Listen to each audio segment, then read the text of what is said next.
வணக்கம். கரையான் புற்று, அதாவது காய்ந்த இலை சருகுகளை எப்படி கரையான் சாப்பிட்டுட்டு அப்படியே மண்ணை போட்டிருக்கேன். அதாவது நம்ம நவீன விவசாயத்தில் ஹூமிக் அமிலம்னு சொல்கிற அந்த அமிலம் அதில் என்ன சத்துக்கள்லாம் இருக்கோ அதெல்லாம் இந்த கரையான் புற்று இருக்கிற மண்ணிலையும் இருக்கும். அதாவது மக்குகளை நன்றாக சாப்பிட்டுட்டு போடுறது. நம்ம மண்புழு என்ன வேலை செய்தோ அந்த வேலையெல்லாம் இந்த கரையானும் செஞ்சுருக்கு. நல்லா பார்த்தீங்கன்னா இது அந்த புற்று, அதாவது கரையான் புற்று, இது துளையிட்டுருக்கு. இது பார்த்தீங்கன்னா தெரியும், இலை பச்சை செடி, அப்படியே செடியாக இருக்குது. இது எந்த இடம் கரையான் அதாவது காய்ந்து போயிருக்கோ அந்த இதை மட்டும் கரையான் அரிச்சிருக்கு. அந்தளவுக்கு இந்த இடத்துல கரையான் அரைச்சி விரும்பி சாப்பிட்றதுக்கு அதுக்கேற்ற மாதிரி மண் அமைப்பு இருக்குது. கீழே மக்குகள் இருக்கிற இடத்துல தான் கரையான் இருக்கும். அது விருப்பப்படுற இடத்துல தான் அதுக்கு தேவையான இதெல்லாம் கரையான் புற்று. பார்த்தீங்கன்னா தெரியுது. இதே மாதிரி தான் நிறைய இடத்துல கரையான் புற்று இருக்குது. இப்படி இருக்கிற இடத்துல எலிகள், பாம்புகள் இது எல்லாமே இருக்கும். அந்த துளையோட காமிச்சை இது நம்மளுடைய இடத்தோட பொலிக்கல், அதாவது எல்லைக்கல். இது நான் வருங்காலத்தில் நான் இந்த இடத்துல துவரை பயிர் செஞ்சேன்னா, துவரை தான் பயிர் செய்வேன். இப்போ கிடையாது, ஆர்டர் அதிகமாக கிடச்சதுன்னா பயிர் செய்தேன்னா நல்ல மகசூல் கிடைக்கும். இதெல்லாம் எலி பொந்து மாதிரி எலி ஓட்டை இருக்குது. அந்த ஓட்டைக்குள்ளே கட்டாயம் பாம்புகளோ அல்லது ஏதாவது உயிரினங்கள் உள்ளே இருக்கும். இந்த இடத்துல எல்லாம் கரையான் புற்றுதே. இந்த மாதிரி இது நம்மளோட தோட்டம் இந்த இருக்குது. இந்த பக்கம் இருக்குது, அந்த பக்கம் நிறைய தூரத்தில் இருக்குது. அதாவது ஃபுல்லாகவே இந்த பக்கம் இருக்கிறது எல்லாமே நம்மளோட தோட்டம் தான்.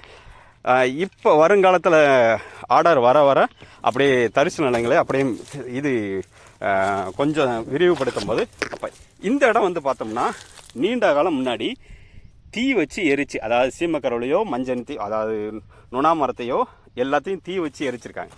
தீ வச்சு எரித்த இடம் அப்படின்னா என்னென்னா சாம்பல், இந்த சீமக்கரவில் கருகி இருக்கும்.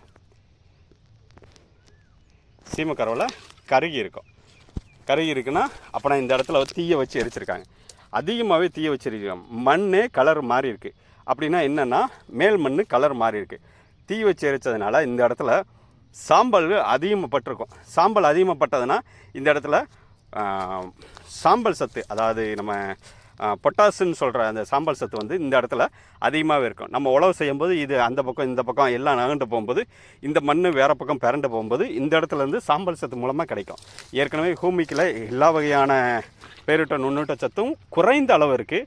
அதிக அளவு கிடையாது, குறைந்த அளவு இருக்குது. இதெல்லாம் நம்ம புலிகள். இது போக இந்த சாம்பல் சத்துன்னு சொல்கிற இந்த தரிசு நிலத்தில் விவசாயம் செய்தால் இதுதான் லாபம். நீண்ட கால தரிசு நிலத்தில் முதல் 2 வருடம் நல்ல மகசூல் கிடைக்கும். இது கரையான் புற்றுதான். பார்த்தீங்கன்னா தெரியும், எல்லா இடத்துலையுமே கரையான் புற்று. அப்படியே கரையான் புற்று. இப்போ நம்ம பார்க்குறது வேற ஒரு பகுதிக்கு, ஏற்கனவே பார்த்தது வேற ஒரு பகுதி. இப்போ இது சாணம், மாட்டுச்சாணம் செதறி விடுறதுக்காக வச்சுருக்கோம். பார்த்தீங்கன்னா தெரியும், எல்லாமே சாணங்கள் வரிசையாக. இது செதறி விடுறதுக்கு.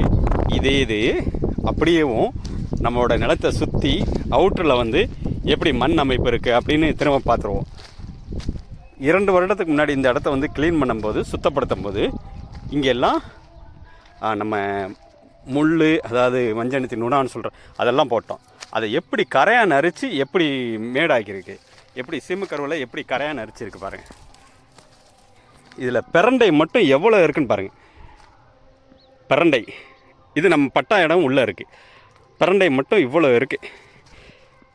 இதெல்லாம் கண்மாய் பகுதி. இதில் நான் எவ்வளோ பிரண்டை வேணாலும் பறித்து கஸ்டமருக்கு கொடுக்கலாம். பறிக்க வந்துக்கிட்டே இருக்கும். நம்மளோட தோட்டம் திரும்பவும் அந்த பக்கம் காமிச்சிடறேன். மலைவேம்பு இருக்குது, இந்த பக்கம் மலைவேம்பு, இந்த பக்கம் அந்த சவுக்கு இருக்கிறது தெரியும், சவுக்கு இருக்குது. பருத்தி போட்ட லைனு சவுக்கு இருக்குது. இதில் இப்படியேவும் எவ்வளோ பிரண்டை தொக்கு, பிரண்டை இது பொடி செய்கிறதுக்கு காரணம் இது. நம்ம நிலத்தை சுற்றியவும் நிறையா இந்த மாதிரி நிறையா இருக்குது. பார்த்திங்கன்னா தெரியும், எல்லாம் கொழுந்து. நான் இன்னும் அதாவது வாரத்துக்கு 10 கிலோவோட பிரண்டை பொடியும் பிரண்டை தொக்கும் நான் செய்து கொடுத்துக்கலாம். அந்தளவுக்கு என்கிட்ட என்னோடய பகுதியை சுற்றி இருக்குது. எவ்வளோ கொழுந்து பாருங்கள், எல்லாம் எவ்வளோ கொழுந்து அடிச்சிருக்கு. எல்லாம் பிரண்டை தான். இதெல்லாம் தரிசு. இது நம்ம நிலம் உள்ளே இருக்குது. அதை பிற்காலத்தில் காமிக்கிறேன், இன்னொரு நாளைக்கு தெளிவாக வந்து காமிக்கிறேன். எவ்வளோ பிரண்டை, இளம் பிரண்டையை தான் நான் பெரும்பாலும் கொடுக்குறது.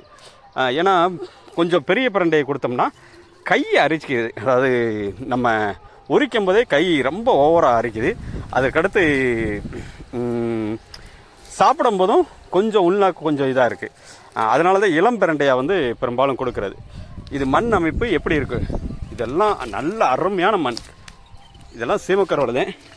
இதெல்லாம் மிக மிக அருமையான மண், பல வருடங்கள் தரிசாக இருக்கிற மண்.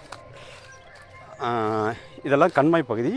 கண்மாய் ஒட்டி தான் நம்மளோட நிலம் இருக்குது. பார்த்தீங்கன்னா தெரியும், எல்லாம் பிரண்டை. எத்தனை இடத்துல பிரண்டையை வந்து காமிச்சிட்ருக்கேன் பாருங்கள். தற்பெருமை பேசவோ அல்லது சும்மா ஒரு விளம்பரத்துக்காகவோ நான் இதெல்லாம் வீடியோ கொடுக்கல. ஒரு விவசாய பொருளை மட்டும் உற்பத்தி செய்யாமல் தன்னோட நிலத்தை சுற்றி எப்படி மண் அமைப்பு இருக்குது, எப்படி குறைந்த செலவில் எப்படி எப்படி லாபத்தை ஈட்டலாம் அப்படின்னு ஒரு அமைப்புக்காக தான் சொல்கிறது. இந்த மெசேஜை பெரும்பாலும் ஃபார்வர்ட் பண்ணுங்கள். வீடியோ ஃபார்வர்ட் பண்ணுறதுக்காக கிடையாது. ஏன்னா இது கால்சியம், நம்ம எலும்புக்கு வலுவூட்டுறதுக்கு இது வந்து இந்த பிரண்டையை வந்து சாப்பிட்லாம். இந்த இடத்துல என்ன தங்கி இருந்திருக்கு அப்படின்னு பார்த்தோம்னா, முழுவதுமே காட்டுப்பன்றிகளும் மான்களும் இங்கே தங்கி இருந்திருக்கு. நல்லா எப்படி அமைச்சிருக்கு பாருங்கள். சீமக்கருவிலேயே நல்லா வெட்டி அப்படியே கூடாரம் மாதிரி அமைச்சிருக்கு. இதனால தான் நம்ம தோட்டத்தில் வந்து அதிகமாக வந்து வனவிலங்குகள் சேதம் வருது. இப்போ மதிய வெயில் நேரம், இப்போ உள்ளே இருக்கும்னு நினைக்கிறேன், ரொம்ப உள்ள இடத்துக்குள்ளே இருக்கும். ஓகே, நன்றி.